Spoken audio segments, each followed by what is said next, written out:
This is an unboxing of a Edmund Scientific Astroscan telescope, the Legend.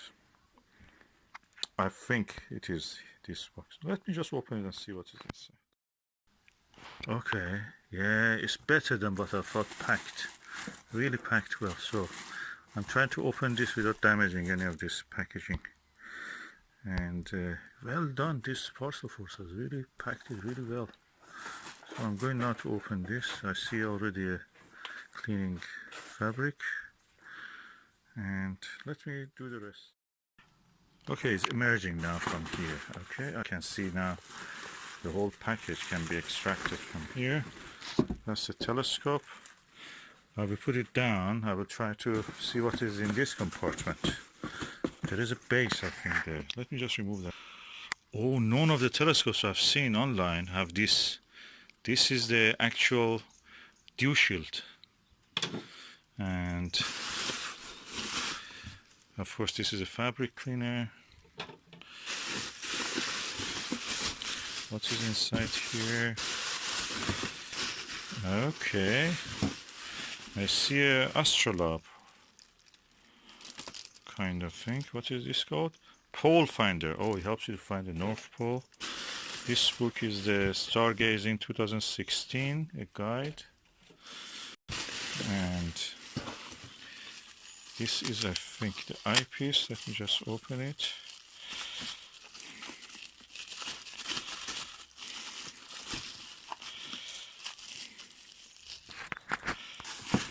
That's the eyepiece with the ring. This is a puzzle eyepiece. Oh yeah, Edmund Scientific puzzle. Beautiful with the rubber eye cup. What is this?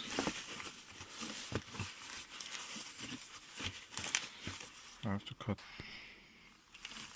Oh, that's the neck strap for carrying it. Oh, lovely.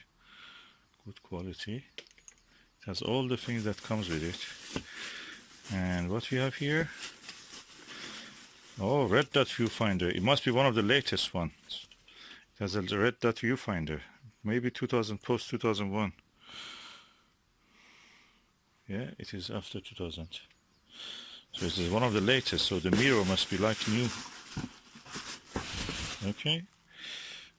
I'll put this away. I'll take the telescope on board. Okay, this is the telescope itself. I'm going to unwrap it now. So, and this one layer removed. Another layer, which is this one, also removed. There is a third layer here. Let me just remove this one. Okay, this is the third layer. The telescope looks kind of new, trouble-free. I think this red dot finder probably was attached here originally. Yeah, it looks original. There is no damage to the seam, so it must be one of the later ones. It has been saved in a sunny place, so the paint of this part has gone. It's written important. Warning, never look at the sun through your telescope.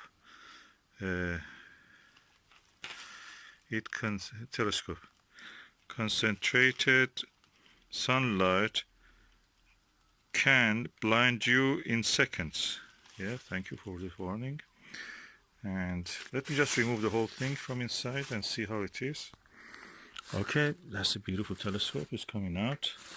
And now I will remove the whole wrapping and put them somewhere safe. Now I have the stand. This is one of the cleanest I've seen of the Edmund Scientific models. Okay, this is the Edmund Scientific telescope. It's really elegant, smooth movement, even at this level, horizontal level, it stays there. So let me remove these tapes and try to look through the important part, which is the mirror.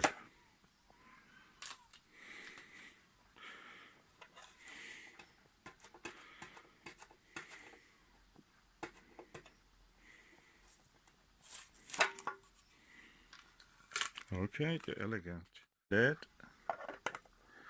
It goes over here and then it shuts. I like this style a bit better than the Bushnell because you can turn it and it locks. This is a Russian tall eyepiece, 25 millimeter. From the description of the RKE, I've seen that probably this is similar to that. RKE is tall 25 millimeter plus.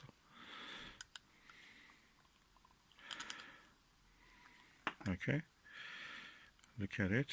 Now I'm going to put it on the telescope focus holder. Eyepiece holder, I should say. Okay, I'm excited. Okay, this is the focuser. Okay, fits there. That's great. I'm going to remove this cap. Let's look through it to something nearby.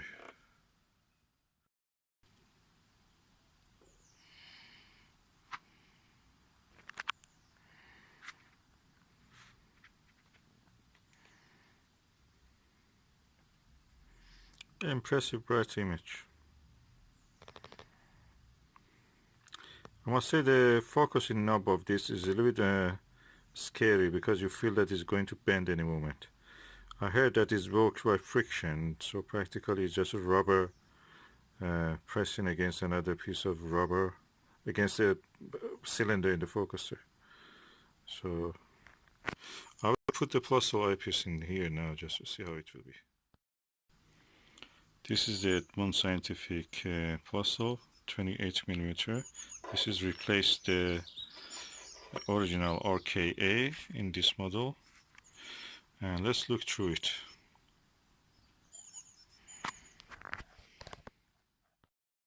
As you can see, because there is no edge on the eyepiece, I put the eye guard, rubber eye guard, and now I'm going to look through it. I must say the image is very bright, but you see the central obstruction, so it's better to be used with a lower power eyepiece, higher power eyepiece, sorry. 20 millimeter, 22 millimeter probably will do well. Let me just see if I can bring one. So this is a Starguide ED 18 millimeter eyepiece, and I'm putting it the eyepiece holder. It takes it, so I'm going to look through this now. Very clean, neat image. Of course, it's upside down, as you can see. And I have to focus. Yeah, easy to focus on it. Yeah, nice. It's stable. And the mount is stable. It's holding the telescope well.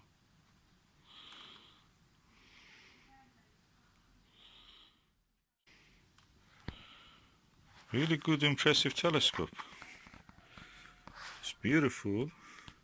Let me just bring the Bushnell beside it and see how side by side how they look.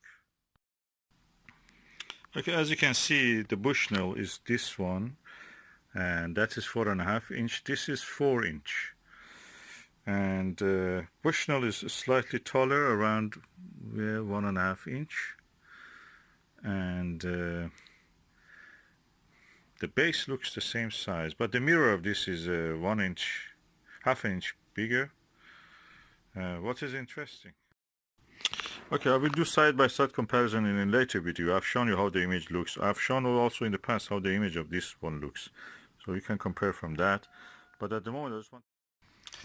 Another difference is that for the focuser, you have a screw here. It holds the eyepiece. This one, no, doesn't have. So if it may get knocked down. So you must find a way for that. This one takes easily. So another two differences. Now I've attached the red dot finder, and I'm going to observe the planet Venus, which is there.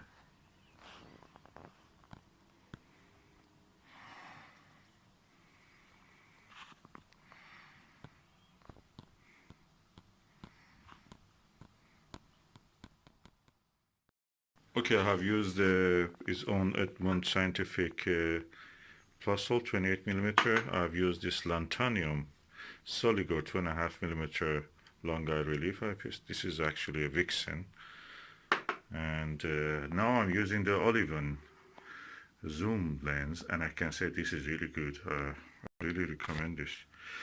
And now I have zoomed on the highest magnification 60 times, which is capable of, and I can see the planet Venus phases with this.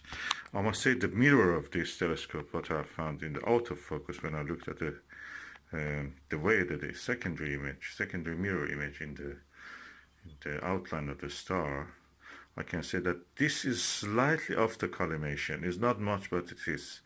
You can see it. And the thing is that in this one, in the Astroscan, you cannot collimate it. The mirror cannot be collimated, the main mirror, primary mirror. But in the Bushnell, you can actually collimate that. Well, anyway, that's the way it is.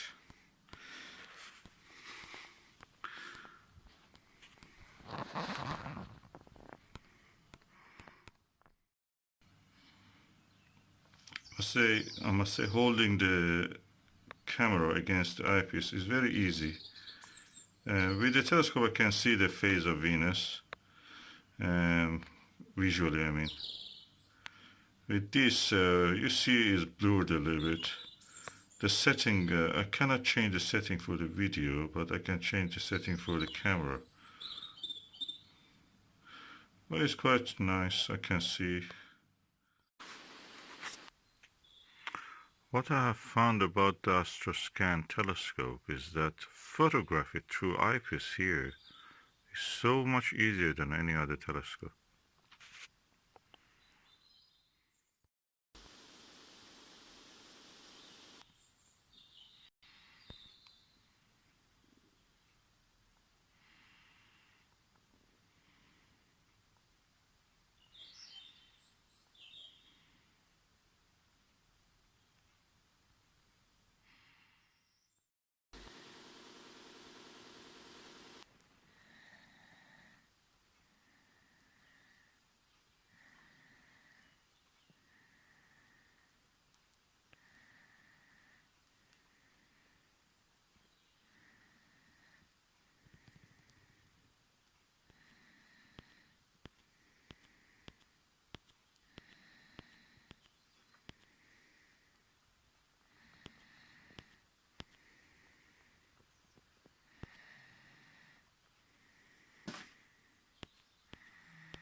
Yeah.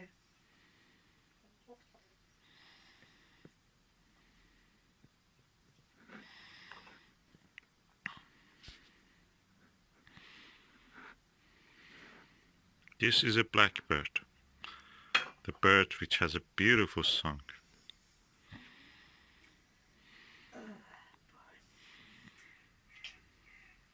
That's a crow you hear.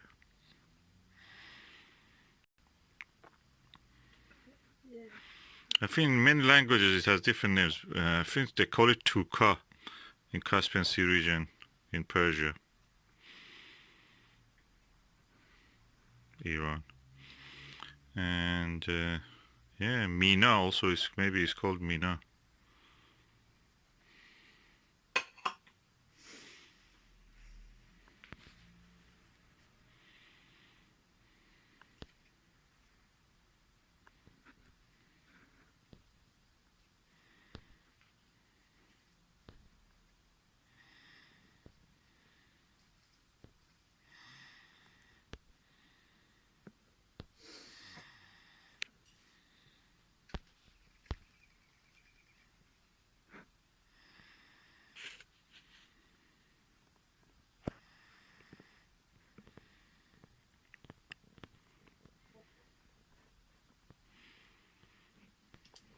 I'm using the Astroscan 2001 with a 28mm Plusle eyepiece of it.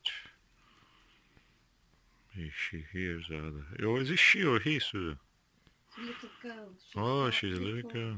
Little brown specks of her. Oh, ground specks on her. Brown specks. Little brown specks. You can see. Oh, she puffed. And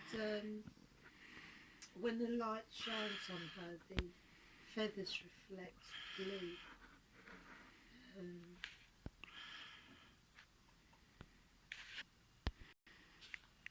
You can see the reflection of the feathers, real pigmentation of them. They're beautiful. You can't appreciate beauty until you of an animal until you've actually seen. So we are in the final lockdown. As David Bowie has said, final countdown. But we think this is a final lockdown. This is the end. This is the one.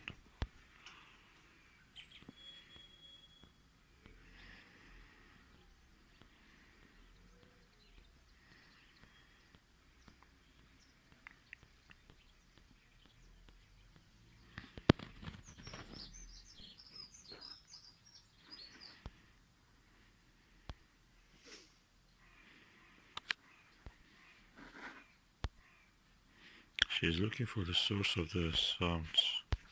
Where is it? I can't believe it's another 3 weeks.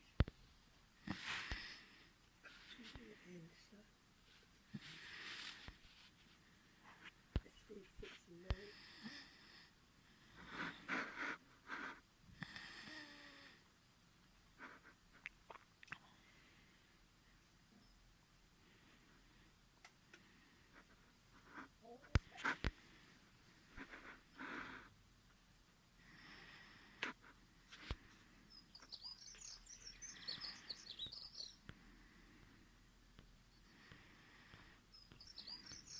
Some other singing birds, but when she sings, she has a most beautiful song.